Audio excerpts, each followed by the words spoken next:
Hey guys, in today's video, I'm going to be doing something different. I'm going to show you the behind the scenes work on how I make videos on this channel. So you will learn that the amount of work that goes through behind each of the videos you see on this channel is really quite something. Now, one of the key backbone elements in the making of a video is a note-taking tool. And today's video is about this note-taking tool, which helps my workflow in producing the videos on this channel. And this is the iFlyTek AINOTE Air 2.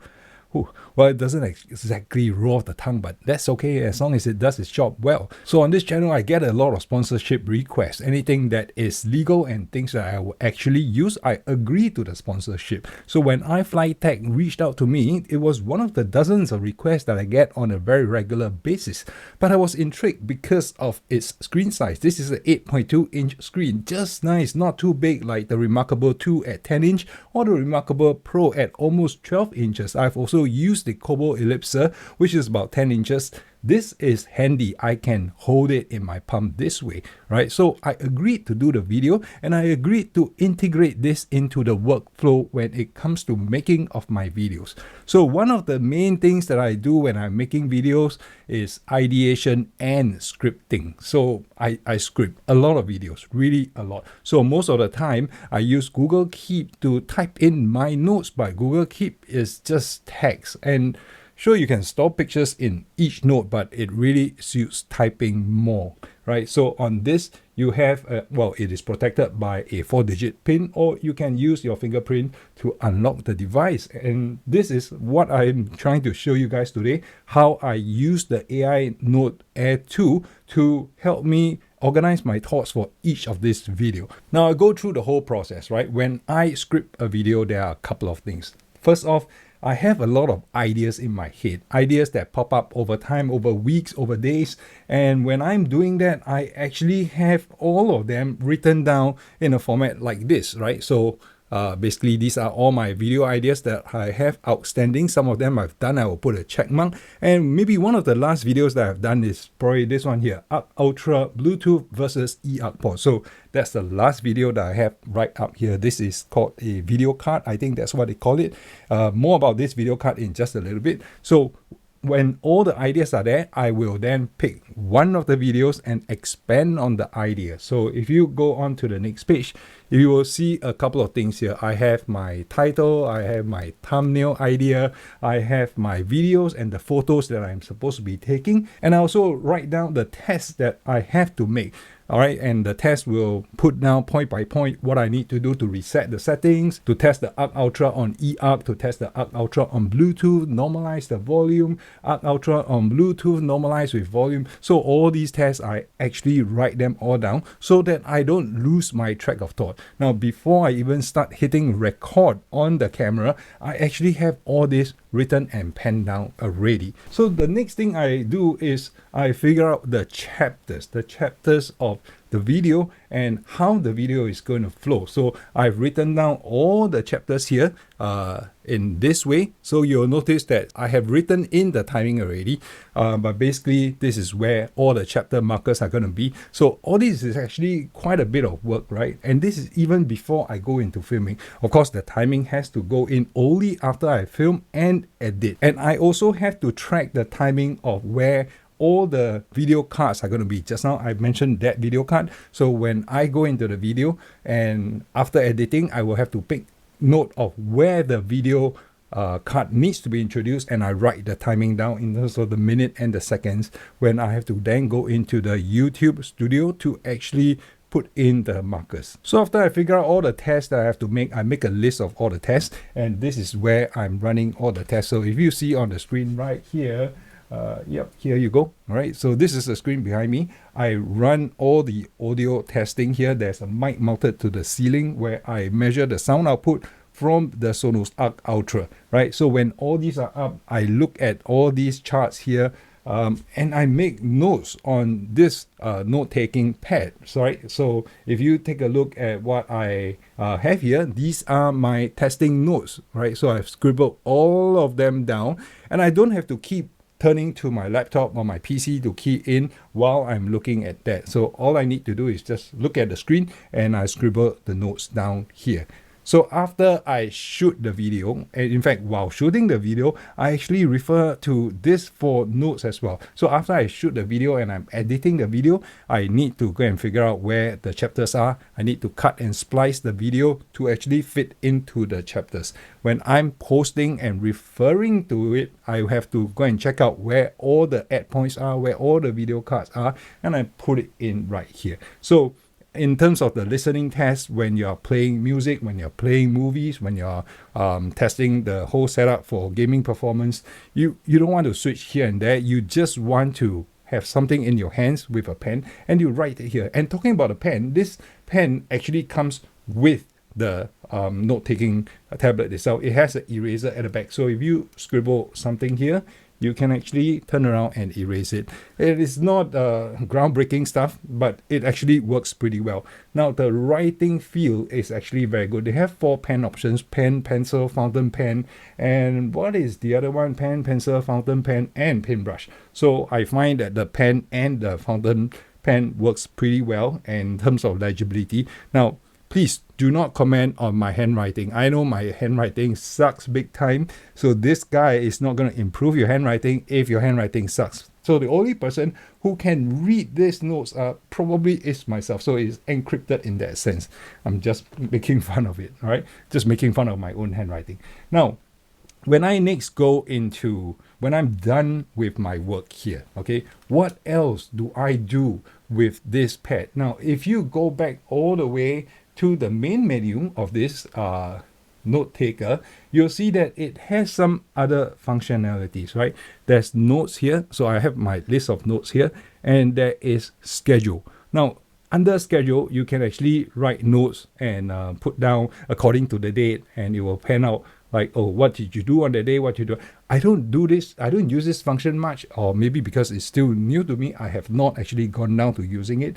I'm still using my work-based Outlook calendar quite a bit more, so that everything is in one place. But the next function that I use a lot of it with is actually under reading. Now, reading, they have included some kind of like what do you call it? The copyright expired books here. So Pride and Prejudice, what else? War and Peace, Romeo and Juliet, complete works of William Shakespeare. Sure, all these are here, but this is their own store. You don't have to pay for these books. These are provided. You can download and you can read them. But what is most interesting is you have to go in here. All right. So you'll see, I can't really see it. Right. So there are 4 dots here. Right. This here, apps. Here, can you see it? Yep.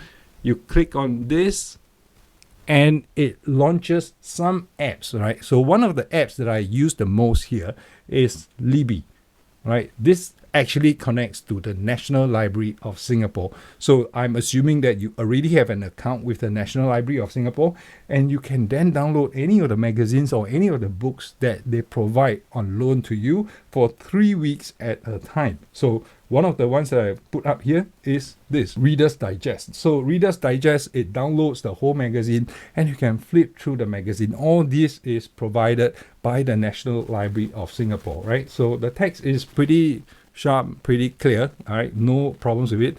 If you are out in the open, you don't need the backlight. But if you do, you can turn it off, turn the backlight off, make it light, or you can custom settings for yourself depending on how bright you want this to be, right? So this is what I use it for. I have actually replaced my Kobo, what do you call it? Some 7-inch e-reader because of the size. This is slightly bigger, so my eyesight isn't very good. So without wearing glasses, without wearing reading glasses, the Kobo 7-inch reader was a little bit hard for me to read. So this is just another 1.2 inches across at 8.2 inch diagonal, but basically, I can actually read this text even at this font size. So it is not too bad. Now, if you think about how I've been doing this video, this is not a technical review of the note taker. A lot of channels have covered this in detail. What are the functionalities, the whole specification of it. But what I'm trying to show here is how useful it is in real life situations for content creator like myself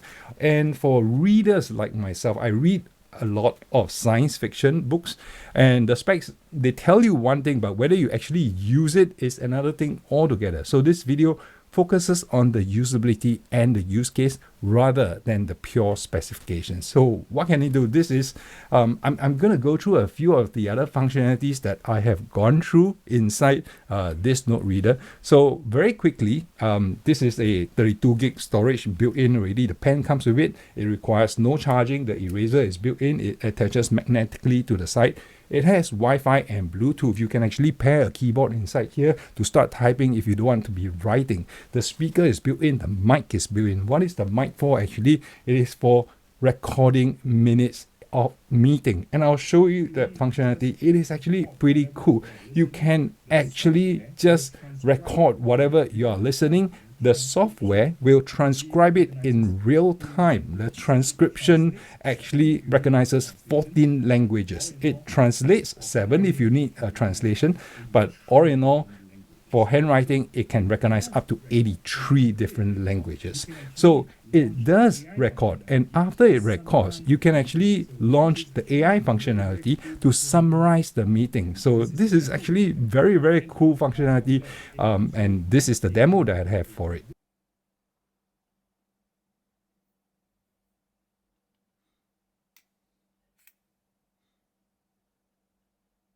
And on top of that, it also has a camera built in. Now, this camera, I haven't actually played around much with it, but it is a 5 megapixel camera with a flash built in, and you can actually scan documents and then you mark up the documents from there, or you can OCR the document into notes for your note-taking purposes.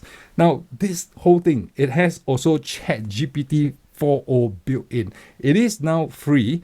But it feels a little bit slow. It is not the fastest thing on earth, and you can actually quick access it by tapping one of the icons on the quick access bar. So when it loads up, this is a open chat. You can ask questions, you can write in your questions, and it will answer you. But actually, it is kind of slow. Let me just give you a quick demonstration. All right, explain black hole in simple and understandable language. So here it is, and this is going at it. All right, so just a quick demo. It's not the fastest thing on earth, but you actually don't need a browser anymore. You can just ask the questions in here directly. So it's pretty cool. Now, like I said, the functionalities, there's just so many functions, and I'm probably only using about 10% of the capabilities of this. If you ask me what it has done for me, it is note-taking and it is reading. I've done away with the Kobo 7-inch reader, and I'm done with paper when I need to scribble a quick note and also to work on the videos for this channel. So is it useful? Yes, it is. Worth investing in? Well, if you do need a note-taking device, then this is probably one of the better choices that you can have out there. Now, note that this is a sponsored video, but I do understand what editorial integrity is, right? I do not accept jobs for products that I don't believe in and for products that I don't use. So this is actually something that I've been using for the last 1 week, and I can see myself using for a long time. So over here on the channel, you will see that I have recommended videos, and all those recommended videos are things that I scribble into my notes as well when I try to script the video. So all these are things that I pen in and try to put on the notes. So I will see you in one of those videos, and some of the newer videos, you will notice that they will be scripted with the help of this note taker. And I'll see you in one of those videos.